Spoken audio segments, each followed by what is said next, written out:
Et épouse, ils ont 3 enfants, Charles et Yvonne, dont la petite Anne. À l'époque, on les voit chez le médecin avec elle, on disait mongolienne.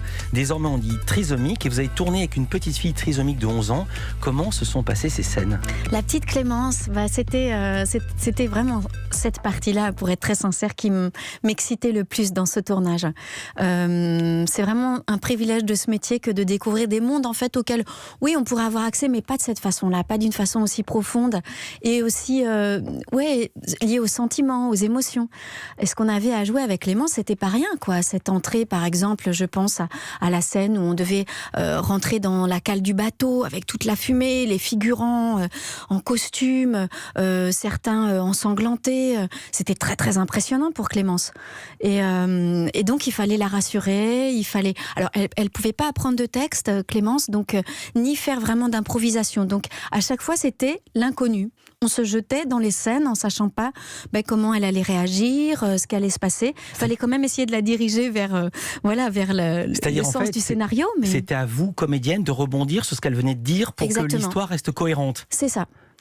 Remettre sur les rails du scénario à chaque fois que je le pouvais. Mais c'était aussi bête que, par exemple, essayer de lui faire tenir sa place.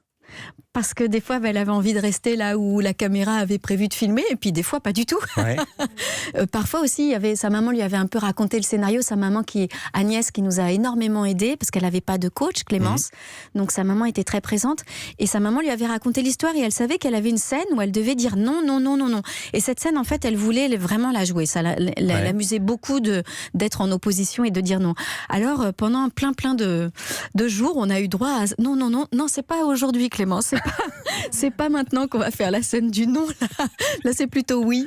Ouais. Mais après, quand ce fut le jour de dire non, elle a dit non ou elle a rechangé encore ? Voilà, c'est ça. Elle a rechangé. Vous avez encore. Tout compris, oui. Elle a encore fait autre chose. En fait, les enfants trisomiques ont cette qualité vraiment émouvante et belle de pas mentir. Ils ne savent pas mentir. Alors, ils sont dans le présent. Ils sont dans le présent. Le temps est compliqué pour eux. Souvent, elle disait et après, et après, et après, et après. Et en fait, c'était une façon de se rassurer. C'était pas vraiment savoir qu'est-ce qui allait se passer après. C'était pour se rassurer et pour se sentir un peu cadré, quoi. Mais même si, voilà, toutes ces difficultés étaient là, on lui doit une grande vérité, quoi, du film. Grâce à elle, comme il y avait cette impossibilité de mentir, toutes ces scènes tellement justes qu'il y a dans le film, tellement émouvantes, tellement...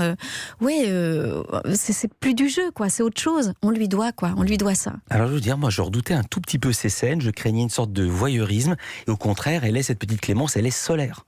Très vivante, c'est incroyable, plus que vivante. Ouais, il y en a des enfants vivants dans les films, mais là on a envie qu'elle revienne. Quand elle quitte le plan et qu'on passe à une autre séquence, on a envie de la revoir.